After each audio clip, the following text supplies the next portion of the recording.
Good evening, America. I'm Donald Trump Jr. We're here tonight to talk about the great American story, to talk about this country we all love, this land of promise and opportunity, of heroes and greatness. Just a few short months ago, we were seeing the American dream become a reality for more of our citizens than ever before. The greatest prolonged economic expansion in American history, the lowest unemployment rate in nearly 50 years, the lowest unemployment rates ever for Black Americans, Hispanic Americans, women, and pretty much every other demographic group. And then, courtesy of the Chinese Communist Party, the virus struck. The president quickly took action and shut down travel from China. Joe Biden and his Democrat allies called my father a racist and a xenophobe for doing it. They put political correctness ahead of the safety and security of the American people. Fortunately, as the virus began to spread, the president acted quickly and ensured ventilators got to hospitals that needed them most. He delivered PPE to our brave frontline workers, and he rallied the mighty American private sector to tackle this new challenge. There's more work to do, but there is a light at the end of the tunnel. Job gains are outpacing what the so-called experts expected. But Biden's radical left-wing policies would stop our economic recovery cold. He's already talking about shutting the country down again. It's madness. Democrats claim to be for workers, but they've spent the entire pandemic trying to sneak a tax break for millionaires in Democrat states into the COVID relief bill. Then they attacked my father for suspending the payroll tax for middle-class workers. In fact, if you think about it, Joe Biden's entire economic platform seems designed to crush the working man and woman. He supported the worst trade deals in the history of the planet. He voted for the NAFTA nightmare. Down the tubes went our auto industry. He pushed for TPP.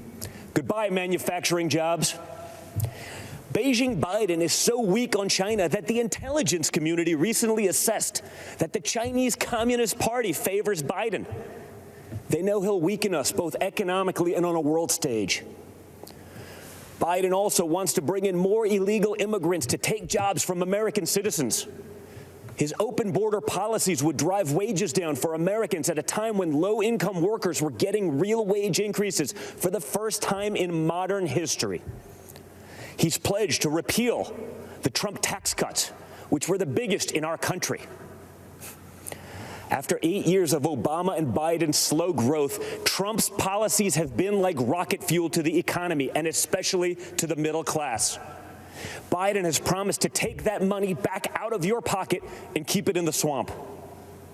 That makes sense, though, considering Joe Biden is basically the Loch Ness Monster of the swamp. For the past half century, he's been lurking around in there. He sticks his head up every now and then to run for president. Then he disappears and doesn't do much in between. So if you're looking for hope, look to the man who did what the failed Obama-Biden administration never could do and built the greatest economy our country has ever seen. And President Trump will do it again.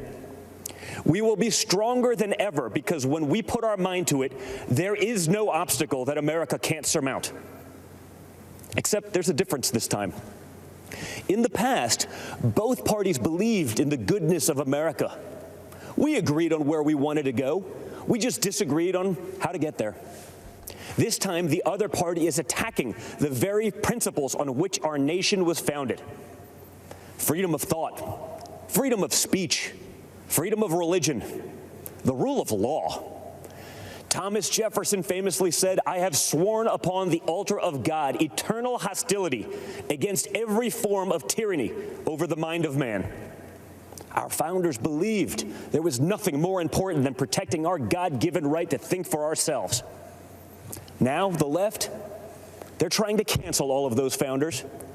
They don't seem to understand this important principle. In order to improve in the future, we must learn from our past, not erase it. So we're not going to tear down monuments and forget the people who built our great nation. Instead, we will learn from our past so we don't repeat any mistakes. And we will work tirelessly to improve the lives of all Americans. Joe Biden and the radical left are now coming for our freedom of speech.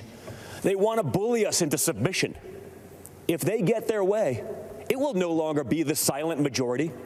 It will be the silenced majority. This has to stop. Freedom of expression used to be a liberal value, at least before the radical left took over. Now the Republican Party is the home of free speech, the place where anyone from any background can speak their mind, and may the best ideas win. People of faith are under attack. You're not allowed to go to church, but mass chaos in the streets gets a pass. It's almost like this election is shaping up to be church, work, and school versus rioting, looting, and vandalism. Or, in the words of Biden and the Democrats, peaceful protesting. Anarchists have been flooding our streets, and Democrat mayors are ordering the police to stand down. Small businesses across America, many of them minority-owned, are being torched by mobs.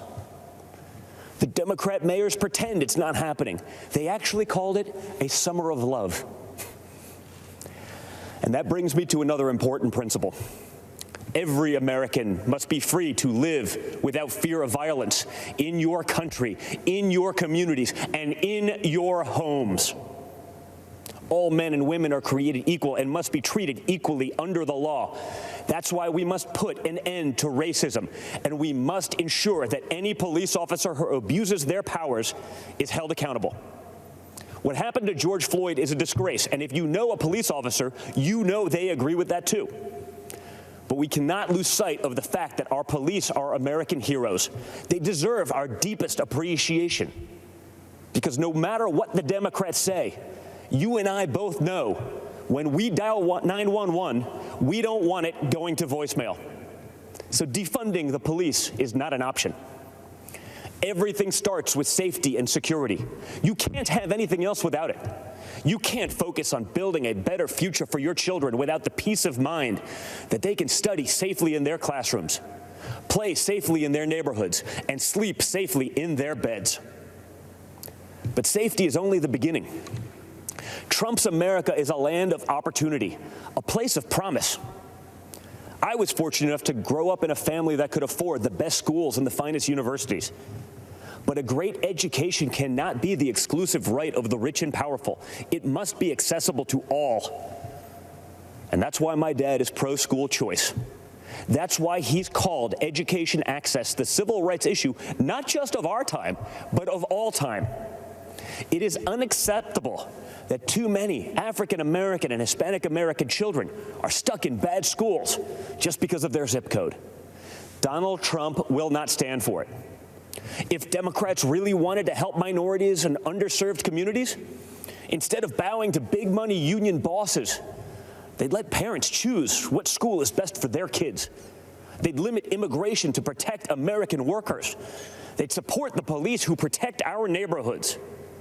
They'd learn how to negotiate trade deals that prioritize America's interests for a change. They'd end the endless wars and quit sending our young people to solve problems in foreign lands. They'd cut taxes for families and workers. They'd create opportunity zones that drive investment into inner cities. In other words, if Democrats cared for the forgotten men and women of our country, they'd do exactly what President Trump is doing. America is the greatest country on earth, but my father's entire worldview revolves around the idea that we can always do even better. Imagine the life you want to have, one with a great job, a beautiful home, a perfect family. You can have it. Imagine the country you want to live in, one with true equal opportunity, where hard work pays off and justice is served with compassion and without partiality. You can have it. Imagine a world where the evils of communism and radical Islamic terrorism are not given a chance to spread, where heroes are celebrated and the good guys win. You can have it. That is the life. That is the country. That is the world that Donald Trump and the Republican Party are after. And yes, you can have it. Because unlike Joe Biden and the radical left Democrats, our party is open to everyone. It starts by rejecting radicals who want to drag us into the dark and embracing the man who represents a bright and beautiful future for all. It starts by re-electing Donald J. Trump, President of the United States. Thank you, and God bless America. Hi, everyone. George Stephanopoulos here. Thanks for checking out the ABC News YouTube channel. If you'd like to get more videos, show highlights, and watch live event coverage, click on the right over here to subscribe to our channel. And don't forget to download the ABC News app for breaking news alerts. Thanks for watching.